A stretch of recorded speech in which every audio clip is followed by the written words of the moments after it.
Hey, all you Carries, Mirandas, Charlottes, and Samanthas out there. This is the City Whisperer.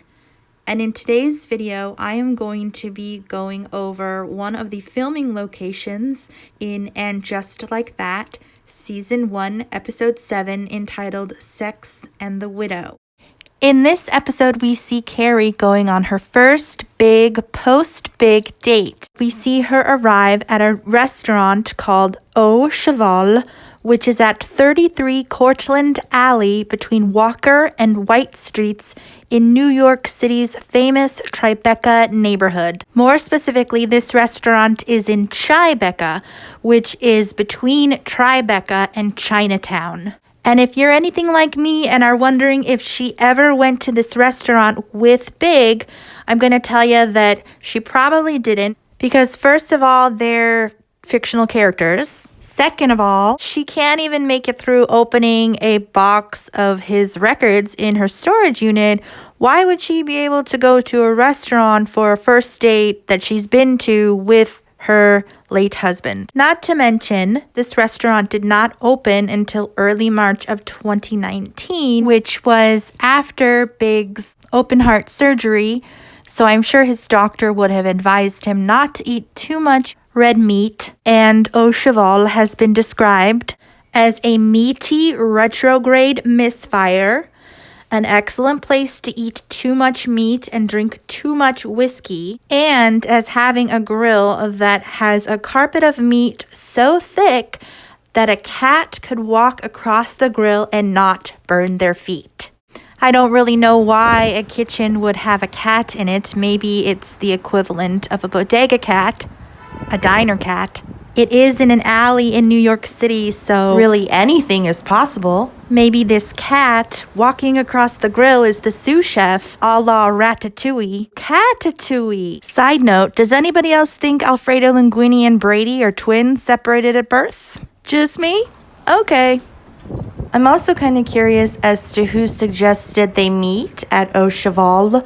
It was probably Carrie, because I think that the writers are intending for Peter to be everything opposite Big. So he's not a rich man, but nearly everything on the menu is under $20. He is a teacher, so he has more time than Big probably did for the 1.5 to 3 hour wait to get in. And he's younger, so he can eat red meat. And maybe Carrie has been dying to split a burger with someone for a while.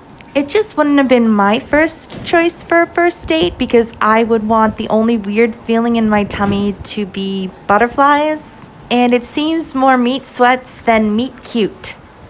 This sister diner to the Chicago outpost of Au Cheval, also by Brendan Sodikoff, was built in an abandoned warehouse, has 4.6 out of 5 stars on Google reviews, is open every day from 5 p.m. to 10 p.m., does not take reservations, only walk-ins, and has a bar downstairs where you can wait until they text you that your table is ready while you nosh on fried chicken and sip on frozen drinks.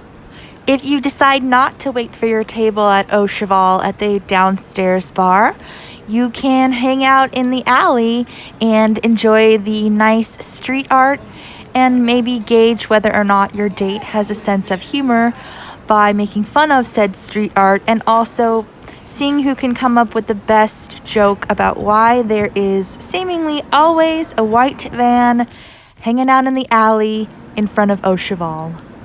Like, maybe that's where Peter lives. That's the only place he can afford to live in New York City on his teacher's salary. And that's why he was so much earlier to the date than Carrie.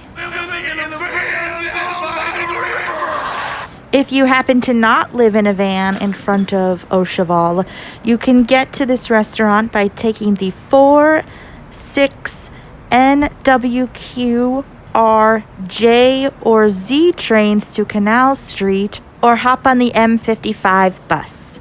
Now, this restaurant does currently require proof of vaccination to dine indoors, and this date supposedly is taking place in spring of 2022, so that vaccination requirement may no longer be in place by that time, but I do think that Peter is vaccinated because he is a teacher, and I do think that Carrie is also vaccinated because she has dined indoors pre-spring 2022 during a time period where that proof of vaccination has been required to dine indoors. Have they been boosted? Who knows? Okay, so now let's talk about how they removed the graffiti in post. So you can see to the left, there is some graffiti on the building. And then also to the right, there's what I can only describe as a penis. I don't know why they removed it. I feel like it would have been a more authentic New York City had they left it in. Plus, they've been showing everyone's dongs left and right. I mean, we've seen Harry's dong.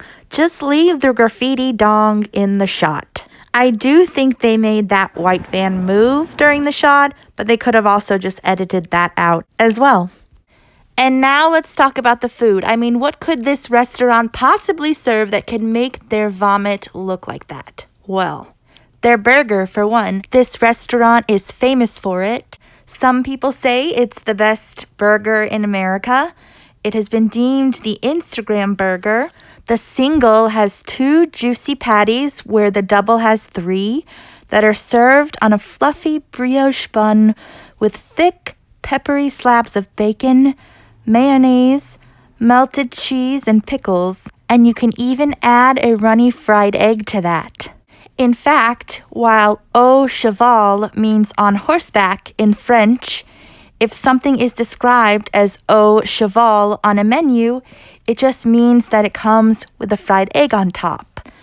Other things on the menu that you can get a fried egg on top of are bone-in fried chicken with a General Tso's style sauce, their potato hash, which is a crispy mound of potatoes covered in rich duck heart gravy. They serve a 32-ounce pork porterhouse that is covered in foie gras.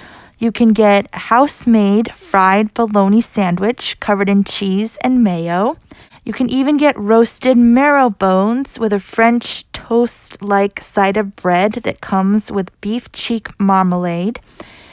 And they actually serve a salad. It's a chopped salad, but it's covered in bacon, egg, aged cheddar, and ranch. So although it is the healthiest thing on the menu, it is still not that healthy. But you can wash it all down with a root beer float, and they may even let you put a fried egg on top of that. So apparently they were having so much trouble getting this vomit to be as projectile as they wanted. They even fired the effects person, apparently, because they couldn't get it right.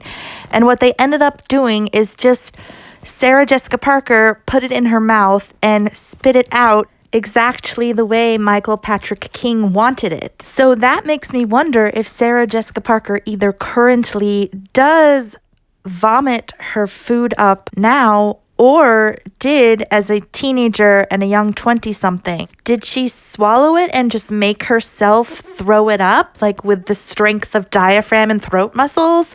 Or did she just hold it in her mouth and use her throat muscles and her jaw muscles to project it? I don't know. And they did several takes, I'm sure. Just oi, oi, oi.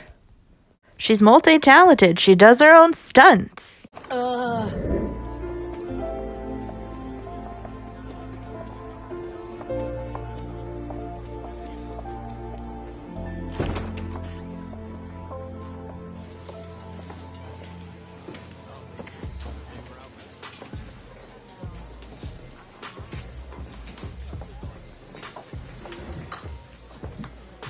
Hi, I'm Carrie. Peter, it's nice to meet you. Yeah, likewise.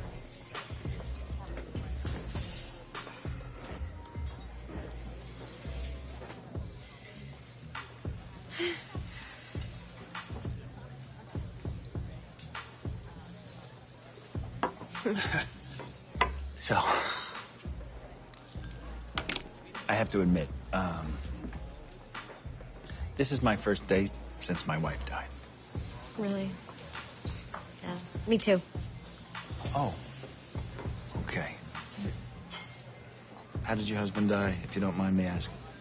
No, he had a heart attack. And your wife? Cancer. Ovarian. God.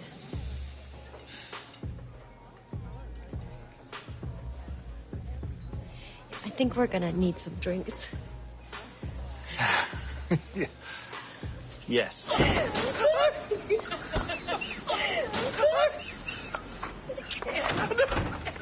I know. I knew it. Oh my God! Oh!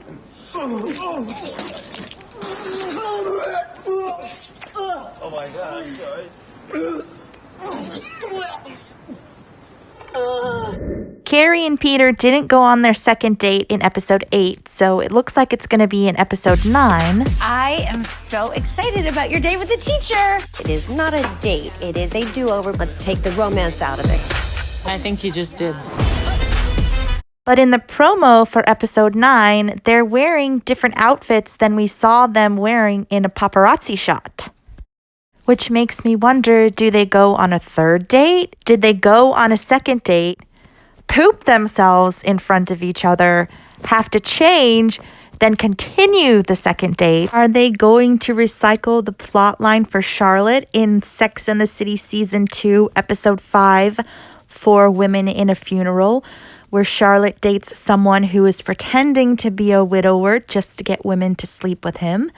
Could this be a fake paparazzi shot set up to make us think something's gonna happen? Or maybe they've already started filming for And Just Like That Season 2 and Peter's back. We'll just have to watch and see, but I feel like this is how that date is gonna go, based on other dates Carrie has gone on and trying to move on from Big. What I love about this city, everything can sound like a jazz riff. Like, that garbage truck is, down, but it's daddy. I don't, but it's daddy. I don't, but it's daddy. Really, because I get more of a, like a,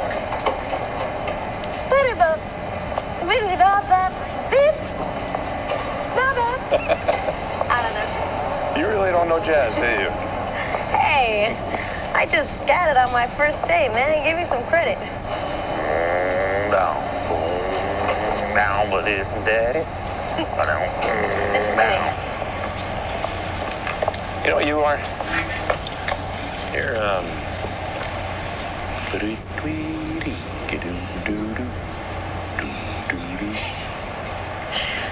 well, back at you. Hey, some buddies of mine are over at a bar on Bleecker. How about it? Sure. Hey. Hey, how about it? Sure. Hey.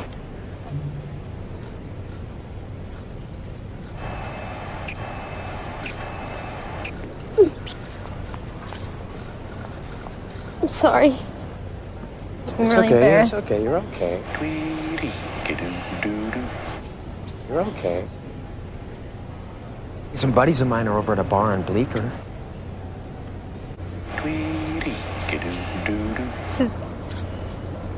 This is really embarrassing. It's okay, you're okay. Sorry. No, I don't think I'm okay. It's okay, you're okay.